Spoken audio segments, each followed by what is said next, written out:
কোনো রকম অ্যালার্ট ছাড়া এরকমভাবে কল রেকর্ড করতে চান তাহলে এই ভিডিওটা আপনার জন্য। আজকের ভিডিওতে আমি আপনাদেরকে দেখাবো কিভাবে আপনি কোনো রকম অ্যালার্ট ছাড়া যে কারোর কল রেকর্ড করবেন। আপনি যে কোনো ব্র্যান্ডের ফোন ইউজ করেন না কেন, আজকের ভিডিওটি দেখার পর আপনি সবার কল খুবই সহজে রেকর্ড করতে পারবেন। তার জন্য আমি আপনাদেরকে বলবো প্রথমে আপনি সম্পূর্ণ ভিডিওটা দেখুন, কারণ এই ভিডিওতে আমি একাধিক সেটিংস আপনাদের সঙ্গে শেয়ার করব। এর মধ্য থেকে যে কোনো একটা সেটিংস আপনার ফোনে কিন্তু 100% কাজ করবে।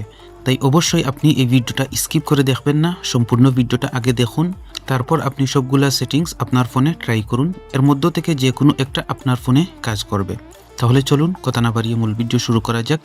আর চ্যানেলে নতুন হয়ে থাকলে অবশ্যই চ্যানেলটিকে সাবস্ক্রাইব করে ভিডিওটিকে একটি লাইক করে দিবেন।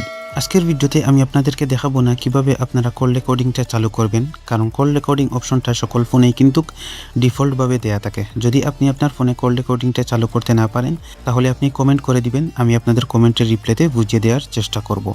আজকের ভিডিওতে দেখাবো কিভাবে আপনারা কল রেকর্ডিংয়ের সময় যে একটা অ্যালার্ট আসে ওই অ্যালার্টটা কিভাবে বন্ধ করবেন। এখানে আরেকটা গুরুত্বপূর্ণ বিষয় বলে রাখি, যারা স্যামসাং ফোন ইউজ করেন তারা কিন্তু আপনার ফোনের ডায়ালার থেকে খুবই সহজে কল রেকর্ডিংটা চালু করতে পারবেন।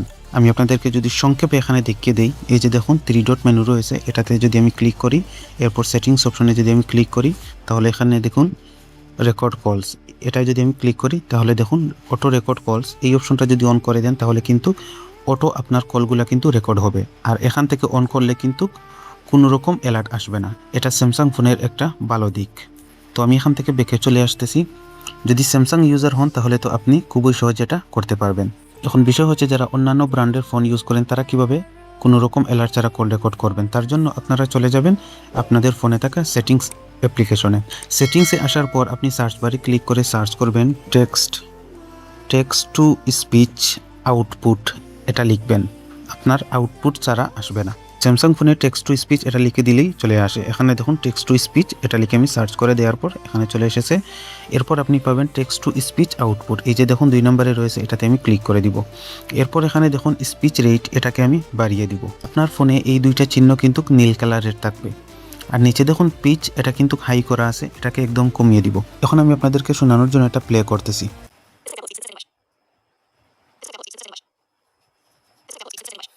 তো বন্ধুরা আমি কিন্তু এটা 3 বার প্লে করেছি, কিন্তু আপনারা কি কিছু বুঝতে পেরেছেন? আমি গ্যারান্টি দিয়ে বলতে পারবো আপনারা কিছুই বুঝেননি, কারণ এটা খুবই স্পিড থাকার কারণে কিছুই বোঝা যাচ্ছে না। এখানে বিষয় হচ্ছে এই সেটিংসটা যদি আপনি অন করে দেন, এরপর যদি আপনি কাউকে কল করেন অথবা কেউ আপনাকে কল করার পর আপনি যদি কল রেকর্ডিংটা চালু করেন তাহলে এইভাবে দ্রুত বলবে আপনার কলটি রেকর্ড করা হচ্ছে। আপনিও বুঝতে পারবেন না কি বলেছে এবং অপর সাইড থেকেও কিন্তু বুঝতে পারবে না যে কি বলা হয়েছে। তো এইভাবে কিন্তু আপনি কলটা রেকর্ড করে নিতে পারেন, কেউ বুঝতে পারবে না কলটা যে রেকর্ড করা হচ্ছে। এখন আপনি যদি চান এটাও অফ করতে তাহলে আপনার জন্য রয়েছে 2 নম্বর পদ্ধতি। আপনারা এখান থেকে বেঁকে চলে আসবেন। বেঁকে আসার পর আপনি চলে যাবেন প্লে স্টোরে আসার পর আপনি সার্চ বারে ক্লিক করে সার্চ করবেন TTSLEXX, একদম উপরে দেখুন চলে এসেছে।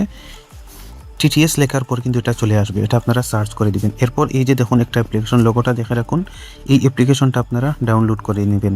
মাত্র 211 কেবির একটা অ্যাপ্লিকেশনটা ওপেন হয়ে গেলে আপনারা এখান থেকে বেঁকে চলে আসবেন, অর্থাৎ বেরিয়ে আসবেন। বেঁকে চলে আসার পর আপনি আবারও চলে যাবেন আপনার ফোনের সেটিংসে। এরপর আপনি সার্চ বারে ক্লিক করে আবার সার্চ করবেন টেক্সট টু স্পিচ আউটপুট। আমি টেক্সট টু স্পিচ এটা লিখে সার্চ করে দিলাম। এরপর আমি এই অপশনটায় ক্লিক করে দিলাম। এরপর দেখুন টেক্সট টু স্পিচ এটায় ক্লিক করে দিব। এরপর এখানে কয়েকটা সেটিংস আপনি পেয়ে যাবেন। আপনি এখান থেকে খুঁজে নেবেন প্রেফারেড ইঞ্জিন। আমার এখানে একদম উপরে রয়েছে, আপনার হয়তো 1-2টা নিচে অথবা নিচেও থাকতে পারে, তো আপনারা এটা খুঁজে নেবেন। এরপর একদম উপরে পেয়ে যাবেন আপনার ফোনের সাথে লেখা থাকবে টেক্সট টু স্পিচ ইঞ্জিন। এখানে দেখুন Samsung text to speech engine, শুরুতে আপনার ফোনের নাম থাকবে।